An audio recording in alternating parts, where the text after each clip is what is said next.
Hello guys, ഇന്ന് തീവണ്ടിയിൽ ഒരു യാത്രയാണ്. അതും നമ്മുടെ സ്വന്തം കണ്ണൂരിൽ നിന്ന് കോഴിക്കോട്ടേക്ക്. കൂടെ നമ്മുടെ വിഷ്ണു ചേട്ടനുണ്ട്, ഞാനുണ്ട്, പിന്നെ ഒരു കുപ്പി വെള്ളമുണ്ട്. അങ്ങനെ തീവണ്ടിയിലൂടെ ഓടി ഓടി എങ്ങനെയൊക്കെയോ കോഴിക്കോട് എത്തി. നല്ല ചൂടായതുകൊണ്ട് വെള്ളം കുടിക്കുക, മൂത്രമൊഴിക്കുക, ഇതാണ് മെയിൻ പണി. അങ്ങനെ 1 മണിക്കൂറത്തെ ഓട്ടോവിനുള്ള കാത്തിരിപ്പാണ് നിങ്ങൾ ഇത് കാണുന്നത്. എന്തൊരു ക്യൂവാ. അങ്ങനെ ഒടുക്കത്തെ കാത്തിരിപ്പിനൊടുവിൽ ഓട്ടവും കിട്ടി. അങ്ങനെ ഞങ്ങൾ നല്ല വിശപ്പുമായി നേരെ നമ്മുടെ കോഴിക്കോട് ബീച്ചിൽ പോയിട്ട് തെണ്ടാൻ ഇറങ്ങി. എന്തിന്? ഭക്ഷണം കഴിക്കും. അങ്ങനെ വിശന്ന് വയറ് കത്തി ലാസ്റ്റ് KCBയുടെ ക്യാൻറ്റീനിൽ പോയിട്ട് നല്ല ഉപ്പുമാവും ചിക്കൻ കറിയും പിന്നെ നല്ല ചൂട് ചായയും. അതും ഈ ചൂടത്ത് എന്താ കഥ. പുറത്താണെങ്കിലുണ്ടല്ലോ ആസനം കത്തുന്ന ചൂടാ, ഒന്നൊന്നര ചൂട്. സത്യം പറഞ്ഞാൽ നമ്മളിന്ന് വന്ന ഒരു ബിസിനസ് എക്സ്പോനാണ്. ഒന്നും നോക്കില്ല, നേരെ രജിസ്റ്റർ ചെയ്തു.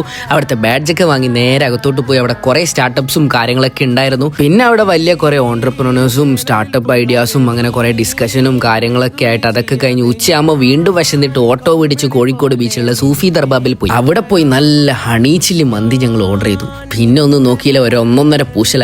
എന്താ ടേസ്റ്റ്. ആ പൂശല് കഴിഞ്ഞ് അടുത്ത ഓട്ടവും പിടിച്ചിട്ട് നമ്മൾ നേരെ കോഴിക്കോടുള്ള ഇബ്രാഹിം ഖാന്റെ ജ്യൂസ് കടയിലോട്ട് പോയിട്ട് നേരെ ഒരു അവിൽ മിൽക്ക് അങ്ങോട്ട് വാങ്ങിച്ചു. അങ്ങനെ വിഷ്ണു ഒരു 1.5 അടി അടിച്ചു. പിന്നെ ഞാനും നല്ല മിക്സ് ചെയ്ത് ഒരു പിടി അങ്ങോട്ട് പിടിച്ചു. സത്യം പറയാല എന്താ ടേസ്റ്റ് എന്ന് പറയാം. അങ്ങനെ വിഷ്ണുവിന് ടാറ്റിയും പറഞ്ഞ് കോഴിക്കോടിൽ നിന്ന് കണ്ണൂരേക്ക് നമ്മൾ നേരെ യാത്ര പോവാണ്. കോഴിക്കോടിന്റെ വെയിലും ചൂടും അടിച്ച് ഞാൻ തളർന്ന അവശനായി. അങ്ങനെ ഓടി ഓടി അവസാനം നമ്മുടെ കണ്ണൂർ റെയിൽവേ സ്റ്റേഷനിൽ എത്തിയപ്പോൾ ഒരു 1.5 സന്തോഷമായി. എന്തൊരു സന്തോഷം. അങ്ങനെ നല്ലൊരു ബസ്സിൽ കയറി ഞാൻ അങ്ങോട്ട് വിട്ടു. അപ്പോൾ ശരി എന്ന്